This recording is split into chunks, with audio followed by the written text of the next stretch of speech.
All right, so if you saw my top 10 pickups of 2022, you probably saw this pair in that video. This is one of those shoes that is probably the most undesirable pair on Nike.com to the average consumer out there.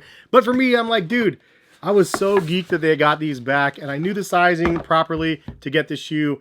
And this is the Kukini from Nike. This is actually a retro from like 99, 2000 era. This is the original water colorway that they had, and I actually have an original pair as well here to compare it to, and these things are beats and aged and everything in between.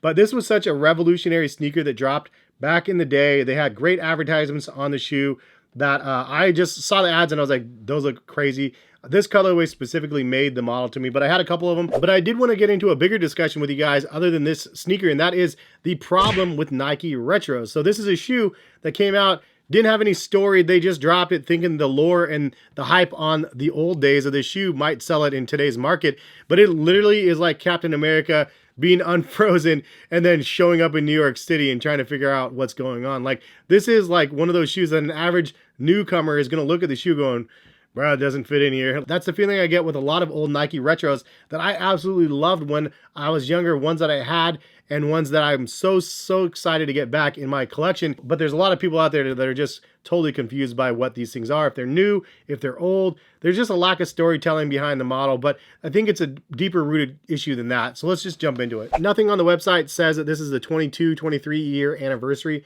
of when these originally dropped. And we've never had a proper retro. We've had the Nike Free version with the Kukini on the top and then the Nike Free on the bottom. We've had a couple other random little hybrids, but never the originals. So the fact that Nike didn't celebrate the return of it and they expected us to, I guess I'm doing the storytelling for you guys because nobody else has really done that. It's a tremendously dope pair of sneakers, and comparing next to the original pair, they did a really good job bringing it back. But anyway, it brings me to a little bit of a conversation point of the video, and that is, what is Nike doing with Nike retros? For one, the lack of storytelling is there. For two, it would be nice to be able to have the storytelling like go over like this is the 5 colorways or 10 colorways or a dozen colorways of the originals that came out. These are the new ones that are being introduced. When you go to Nike's website and you look at the shoe, you as a new consumer out there are not going to know the true original colorways that came out versus the new ones that they just made up. And I feel like that's a disservice to the brand more than anything. They're not helping tell the consumers like, this is the one that was in the original marketing campaign. This is the second or third colorway that came out, instead of just a hodgepodge of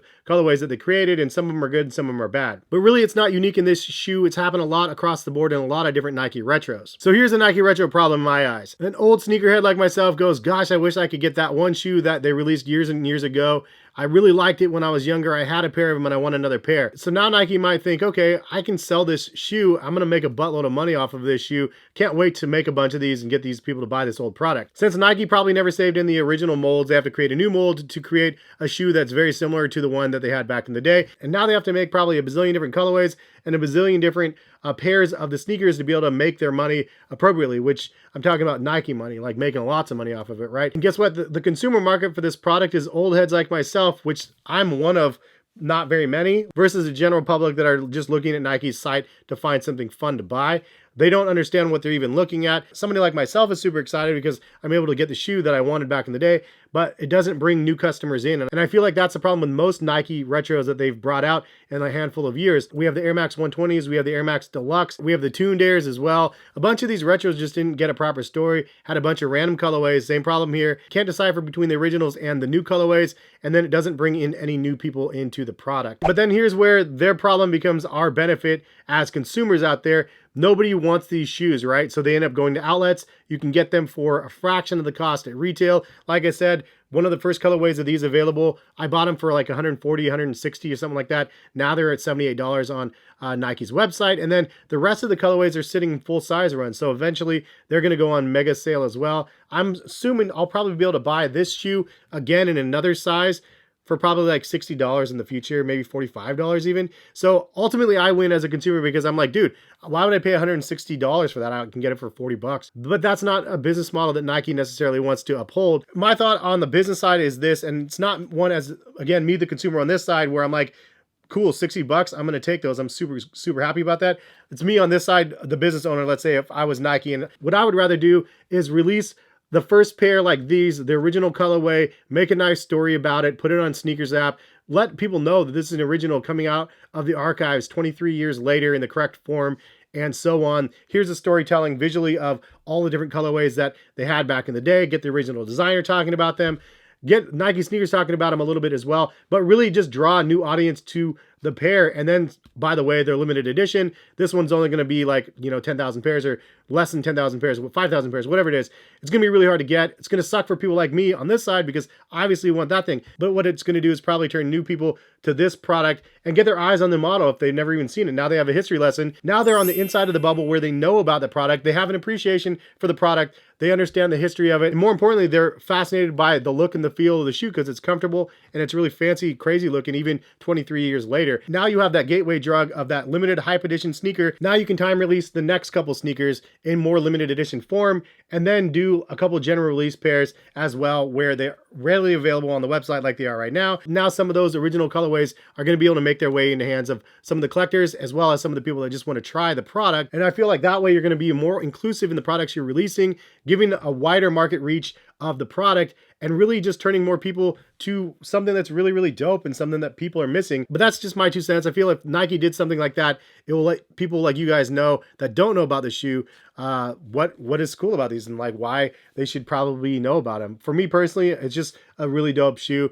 Of course, I'm happy that they didn't have a limited edition run. I'm happy that I got a pair. Sad that they didn't have the story behind it because, again, this is just one of those greats that I was so happy about. Again, a top 10 pair of sneakers for me in 2022, and I tried over 230 pairs of sneakers on last year, and this one was in the top 10. Like, it's crazy because nostalgia is a heck of a thing, man. It's one of those things that they can turn new consumers out there to products that they didn't even know about. They're super comfortable for those wanting one of the most comfortable sneakers of the era, which is saying something because there wasn't any comfort sneakers like there is today. But it's a nice pair, one that I really enjoy, and a fun one that I'm happy to have back in my collection. Anyways, give you guys some information about what Nike says about these. It says the Nike Air Kukini SE, the retail is $125 on these, and I honestly don't understand why they changed the price point. They were $160, I think. Now I see them for $140 to $125 at retail, not even on sale. You can get some colorways as low as $78 though. I will link them in the description if you guys are interested in the model. It is a really fantastic model in my opinion. It's very comfortable.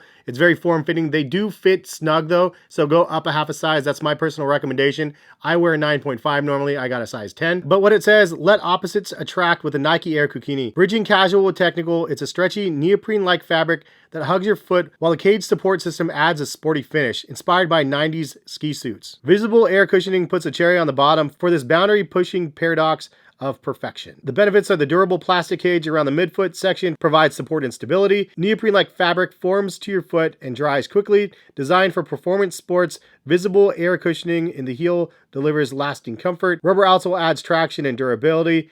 Paint splatter print is inspired by the Nike Presto. Interesting call out. And this is Coast, Signal Blue, White, and Black. So I like that they give a nod to the Nike Prestos, which I believe came before these. I had the Prestos back in the day too. I really love them. The way that they were just like relaxing things that you could put on your feet. You felt like you were wearing nothing but socks when you were wearing like the Prestos. It's kind of the vibe you get from these. This really weird plastic jelly rubber cage on here is really crazy. It was such a fun, innovative, different looking pair of sneakers when they originally dropped. So just to give you guys kind of a side-by-side look at them, the heel looks very, very similar. You do have the 5 dots for the Nike Alpha Project on the back. It would have been nice if they came with a Nike Alpha Project box as well, because that is always welcome anytime you see the Alpha Project era. It was a very innovative time where they can just create different weird things, and this is one of those creations where they just knocked it out of the park in my opinion. The only major difference between these two is the water print is actually different. The water print has like ripples that are closer together on the older pair versus the newer pair. The ripples are kind of spread